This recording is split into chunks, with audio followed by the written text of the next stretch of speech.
Dr. Murli, your mic. Good evening, everyone, and sincere thanks to Dr. Himalini and the MOS team for having invited me. Can you see my slides? Yes, sir. Yes, we can.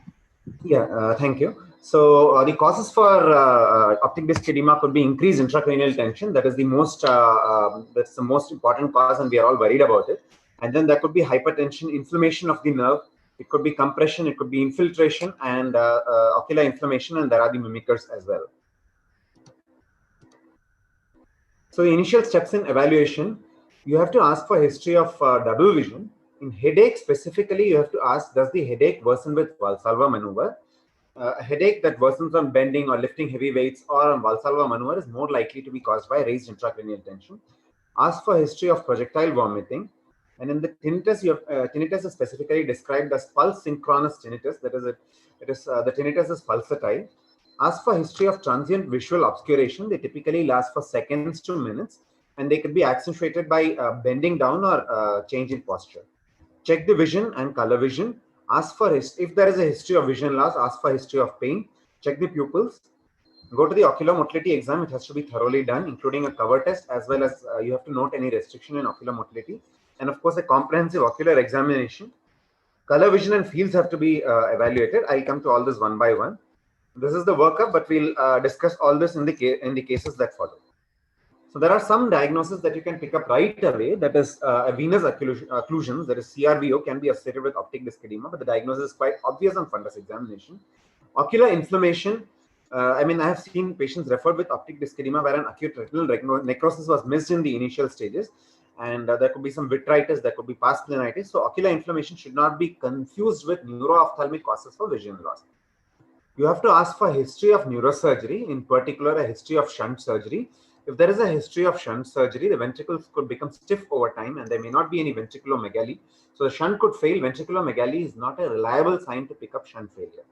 Ask for history of neurosurgery, of course, and then radical neck dissection. Ask for history of malignancy, which is very, very important. Ask for history of pregnancy, and ask for history of repeated miscarriages. Just give me a minute, sorry. Ask for history of miscarriages which indicate coagulopathies. Look for Horner's syndrome. So this child presented to me with a left face turn. He had a history of headache, and this was his fundus picture. So if you note, the optic disc margins are blurred, the overlying vessels are obscured, there is a splinter hemorrhage here, and there is engorgement of the veins, suggesting this is more on the left side than on the right side, suggesting that there is a true disc edema. And this patient had a hydrocephalus. Note that dilatation of ventricles in children can also occur in periventricular leukomalacia. The distinguishing feature is that the temporal horns of the lateral ventricle are not dilated in periventricular leukomalacia. This is a very distinguishing feature. Note that the fourth ventricle is also not dilated. So this is caused by stenosis of the aqueduct of Sylvius. This was another patient who presented to me with papilledema, with severe papilledema, similar disc picture, and had a midline germinoma. And note the dilatation of the ventricles.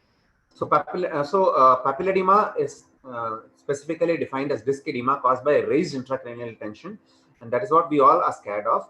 We are all scared of missing out on diagnosis, so we should take this very seriously. Sometimes the disc edema could be very mild. There are some features that could help us diagnose a true disc edema from mild disc edema. Obscuration of vessels more than 1 clock hour. If a spontaneous venous pulsation has been recorded before in the patient and now the spontaneous venous pulsation is not present, that is very significant because SVPs could be absent in 20% of the general population. And an absent SVP just means that the intracranial pressure at that point of time, it can vary like the blood pressure, is not more than 200 millimeters of water. Splinter hemorrhages strongly vouch for disc edema. A cup obscuration with mild disc edema argues more for a pseudoedema because cup obscuration happens in well-established to chronic papilledema. The presence of Patton's lines, which is caused by displacement and bunching of the peripapillary retina, is also in favor of a true disc edema. The presence of drusenoid material, which is called corpora amylaceae, is a sign of chronic papilledema. And shunt vessels with optic atrophy also suggests that the disc has undergone compression for some time. The presence of neurological signs favors the diagnosis of true disc edema. The presence of disc hyperemia and venous engorgement also helps us diagnose true disc edema. So this obviously is a true disc edema. There are a number of cottonole spots, presumably caused by ischemia. Note that the splinter hemorrhages do not extend beyond 1 to 2 disc diameters of the disc, except in the macula. So this is a true disc edema, and this patient had normal vision. About the fields I'll come to shortly, but the patient was noted to have a temporal lobe tumor with a midline shift. So this was a true disc edema, had normal vision. The fields were not normal. I'll cover the fields in the later part. We got the imaging done. This is to say that disc edema could be this dangerous. So this was at presentation. So we have some disc signs. So the Foster-Kennedy syndrome, Foster-Kennedy syndrome is unilateral optic atrophy, ipsilateral optic atrophy with a contralateral disc edema. So typically described in olfactory groove meningiomas, but if the patient gives a history of sequential vision loss, especially in a patient with an optic disc at risk with a small cup, then it could be a pseudo Foster-Kennedy syndrome. Nevertheless, please remember that in patients with a bilateral optic neuropathy, neuroimaging is mandatory. So this was actually a Foster-Kennedy syndrome. Note the optic disc collaterals, note the corpora amylacia. Corpora amylacia is caused by absorption of, it's caused by absorption of the fluid and the proteinaceous and calcareous deposits left behind. So the presence of optic nerve collaterals, the presence of optic atrophy, and the presence of corpora amylacia together with contralateral optic disc edema argue for a true disc edema, and possibly suggest an intracranial space occupying lesion. So the MRI showed an olfactory groove meningioma. It has also been reported with other frontal lobe tumors as well. So this again is a patient with chronic papilledema. I don't have the fellow eye photograph. The fellow eye had optic disc edema. The optociliary shunt vessels, which presumably open up because of pressure on the disc, is very clearly seen. So this patient had an optic nerve meningioma. So now we come. Now we come to the investigations and evaluation. So first I told you that you have to diagnose true optic disc edema to begin with. Now we have diagnosed a true optic disc edema. You have tested the vision and the visual functions. Now we come to the evaluation, and you need to give them a comprehensive neuro examination. And any patient with optic disc edema should have his blood pressure measured and temperature recorded. These are other very important investigations that could help us localize the lesion. Fundus autofluorescence helps us to distinguish a true from a pseudodisc edema, from a pseudodisc edema caused by optic disc drusen. So ODEMS is another distinct entity, which is optic disc edema with macular star. It could be associated with an infectious etiology. It can also be seen in hypertensive retinopathy, but that caused by papilledema. Note that the star never is complete. The star is predominantly on the nasal side. Whereas in those caused by infectious etiology, you can see that the macular star is total.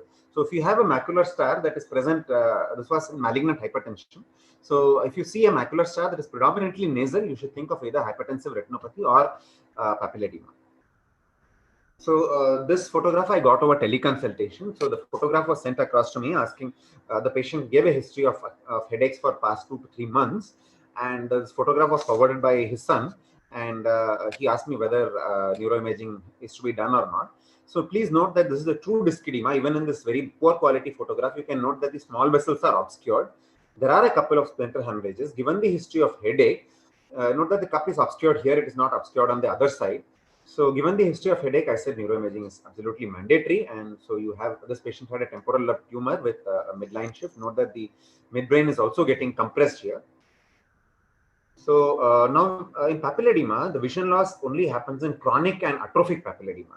So if you have a disc edema with severe pain, with severe vision loss, then you don't think it is chronic papilledema, then rethink your diagnosis. It may be something else. So Rohit sir has covered it eloquently, and this patient gave a history of acute painful vision loss. Patient had a RAPD. The left eye was normal, right eye was counting fingers close to face, and right eye had an optic disc edema. So this patient turned out to have a optic neuritis on MRI. So the distinguishing feature between papillitis and papilledema is that papillitis presents with an acute vision loss, whereas papilledema, the vision loss comes on late. Papillitis, even if the vision is normal, the color vision and visual fields may be disproportionately affected, even if the central visual acuity is normal. And there is a history of painful vision loss generally. You may have painless vision loss in atypical optic neuritis. So this was that was a 25-year-old patient. This was a 60-year-old gentleman who presented with vision loss in the left eye, acute vision loss in the left eye, the first painless vision loss. That was first thing when he noted in the morning. and he had an RAPD, and the vision was close to 624, and the color vision was impaired by a few fields, and this was what we noted on fields. Note that both eyes are optic disc at risk. The pallid disc edema does not come on immediately. The pallid disc edema comes over a few days. So this patient was on night dose of antihypertensives. He was slightly obese also. So the diagnosis was pretty straightforward, especially on visual fields. Note the inferior altitudinal visual field defect here. So we made a and he had no symptoms of arthritic AION. His ESR and CRP were normal. Temporal artery pulsations were also good, and so we made a diagnosis of NAION. So a patient with disc edema and acute vision loss, you have to think of either inflammatory or ischemic disease of the optic nerve. So now we come to the role of OCT in diagnosing optic disc edema. So this is So OCT will show optic nerve edema. Note the optic disc photograph here, and this red means hotter color. So the RNFL thickness is in the white zone. Here again, the RNFL thickness is in the white zone. So RNFL thickness alone will not help you follow up these patients, because it will show optic disc edema except in the very, very late stage where you can have total optic atrophy. Ganglion cell analysis shows loss of the ganglion cells. Note the optic nerve thickening here. So ganglion cell analysis is useful in following up these patients. So the enhanced depth imaging, there are some signs on enhanced depth imaging. Note that enhanced depth imaging is not absolutely diagnostic, but there are some signs on enhanced depth imaging that may help you diagnose.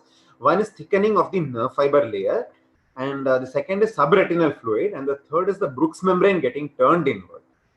Okay, so these three signs can help you diagnose when there is a confusion. Sometimes they may add on to the confusion as well. Note the nerve fiber layer thickening here, note the subretinal fluid, and if you are lucky, you may also see the Brooks membrane turn inward. So this is the choriocapillaries layer, this is the Brooks membrane. Sometimes it may be turned inward in papilledema. Right. So this is something where which I have recently become interested in. This was shared by my retina colleague, Dr. Ashraya. So he says that in the multicolor photography taken on the Heidelberg retinal angiogram, this is a multicolor photograph. The blurring of the nerve fiber layers is more, it's better demonstrated. So this patient presented with a lumpy disc. It was incidentally diagnosed. Patient had absolutely no symptoms. The vision, color vision, visual fields were all very much normal. So there's a fundus autofluorescence, and it shows this autofluorescence of the drusen that are present. If it is buried drusen, ultrasound may help you pick up. Note the calcareous deposit followed by the shadowing here. So ultrasound may be of value, and sometimes OCT may also help you. OCT typically is described as a signal-free core surrounded by a hyper-reflective margin. That is the typical description of an optic nerve drusen on OCT. This was in an asymptomatic patient.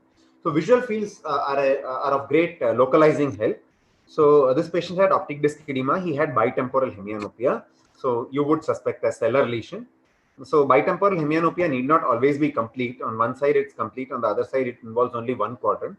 Sometimes it may be present only in the upper quadrants, only depending on whether it's a prefixed or a postfixed chiasm.